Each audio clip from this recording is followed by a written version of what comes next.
Welcome back mats.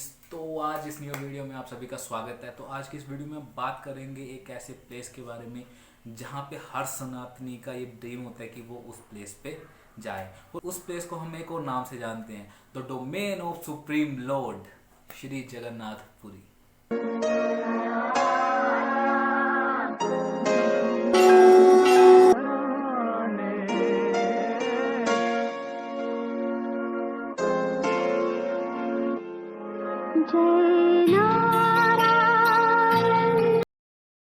तो जगन्नाथपुरी की बहुत सी ऐसी स्टोरीज है जो हम टेम्पल के बारे में कि कैसे ये मंदिर बना और क्या कारण था और किस तरह से जगन्नाथ जी इस मंदिर में स्थापित हुए। बहुत इंटरेस्टिंग स्टोरीज हैं ये जो अभी हम आपको इस वीडियो के दौरान बताएंगे। एक राजा थे जिनका नाम इंद्रद्युम्न था। वो विष्णु जी के बहुत बड़े भक्त थे।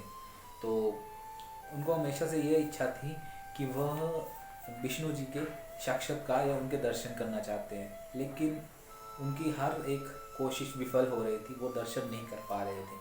उन्होंने उनके लिए एक बहुत विशाल मंदिर भी बनाया था विष्णु जी के लिए, लेकिन उसमें वह प्रतिमा स्थापित नहीं कर पा रहे थे क्योंकि कोई भी ऐसा काश्तकार उन्हें नहीं मिल रहा था जो श्री विष्णु की प्रतिमा को आकार दे सके। ऋषि उनके दरबार में आए और उनसे कहा कि महाराज, उड़ीसा के एक प्रांत है, पुरुषोत्तम प्रांत है, जहाँ पे पहाड़ी कबीला रहता है। वहाँ के लोग श्री विष्णु को नील माधव के नाम से पूछते हैं और वहाँ विष्णु जी की एक प्रतिमा भी है। राजा उत्सुक हो गए और उन्होंने अपने सबसे विश्वास वाले व्यक्ति को वहाँ पे भेजा जिनका नाम था विद्यापति जी।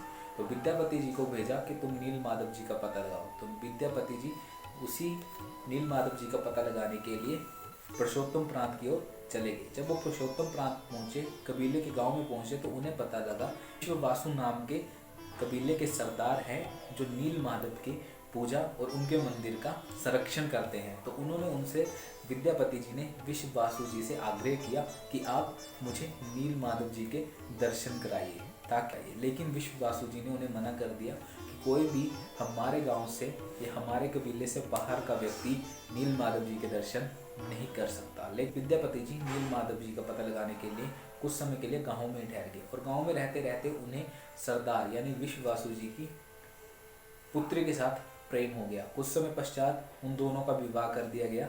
फिर विवाह के कुछ दिनों बाद उन्होंने अपनी पत्नी से आग्रह किया कि तुम अपने पिताजी को कहो कि मुझे नील माधव जी के दर्शन करने हैं। फिर विश्ववासु ने अपनी पुत्री की जिद देख के विश्ववासु जी को मानना ही पड़ा, लेकिन उन्होंने शर्त रखी कि विद्यापति जी, मैं आपको दर्शन तो कराऊंगा, लेकिन मंदिर तक पहुंचने तक आपकी आंखें पट्टी से ढकी रहेंगी। विद्यापति जी की आंखों पे विश्ववासु जी ने पट्टी बांधी और उनको मंदिर की तरफ ले गए, लेकिन विश्ववासु जी ने चालाकी दिखाते हुए रास्ते में सरसों के दाने बिखेरते गए ताकि बाद में जब वो आए तो नील माधव के मंदिर तक वो आसानी से पहुंच जाए। जब विद्यापति जी वहां पे पहुंचे तो उन्होंने नील माधव के दर्शन किए और वो उनमें ही खो गए। जल्दी से वापस गए और वो सीधे अपने महाराज के पास गए और उन्होंने महाराज को नील माधव जी के बारे में बताया और राजा और उत्सुक हो गए और वो अति शीघ्र अपने महल से निकले। लेकिन उनके पहुंचते पहुंचते नील माधव के मंदिर में तूफान आया जिससे नील माधव की प्रतिमा ढक चुकी थी। राजा के बहुत से प्रयासों के बाद भी वो नील माधव को नहीं पा सके और निराशा के साथ वापस लौटे। फिर जब वो रात को सो रहे थे तो स्वप्न में श्री विष्णु जी ने उनको दर्शन दिए। राजा इंद्रद्युम्न ने वैसे ही किया। वो स्नान के लिए चले गए और उन्हें समंदर में तैरता हुआ लकड़ी का बहुत बड़ा तना मिला। फिर उस तने को वो अपने दरबार में लेके आ गए। फिर उन्होंने काश्तकारों को बुलाया, लेकिन हर काश्तकार असमर्थ था विष्णु जी की प्रतिमा बनाने के लिए। तब विश्वकर्मा जी काश्तकार के रूप में उनके दरबार में आए और उनसे कहा कि महाराज, मैं भगवान विष्णु जी की मूर्ति बनाऊंगा, लेकिन मेरी एक शर्त है कि मुझे मूर्ति बनाने के लिए 21 दिन का समय लगेगा, लेकिन उस 21 दिन में कोई भी उस कक्ष में प्रवेश नहीं करेगा। उनकी यह शर्त राजा ने स्वीकार कर ली। एक दिन ऐसा हुआ कि कक्ष से आवाजें आना बंद हो गया।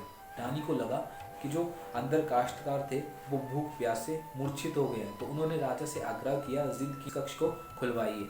जब राजा ने कक्ष को खोला तो अंदर कोई भी नहीं था। शर्त के मुताबिक विश्वकर्मा जी ने कहा था कि 21 दिन तक कोई नहीं आएगा। 21 दिन से पहले ही आने पर विश्वकर्मा जी उनसे नाराज हो गए, चले गए और भगवान विष्णु जी की प्रतिमा आदि बनी रह गई।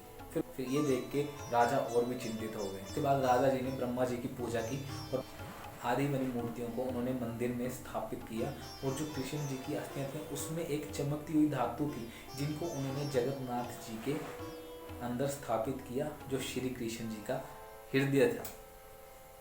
ये स्टोरी है जगन्नाथ जी की। इस तरह से उन ब्रह्मा जी ने मुख्य पुरोहित बन के जगन्नाथ टेम्पल में जगन्नाथ जी की मूर्तियों को स्थापित किया था। जगन्नाथ जी के टेम्पल में 3 मूर्तियां हैं। पहली मूर्ति है जगन्नाथ जी की, श्री कृष्ण जी की।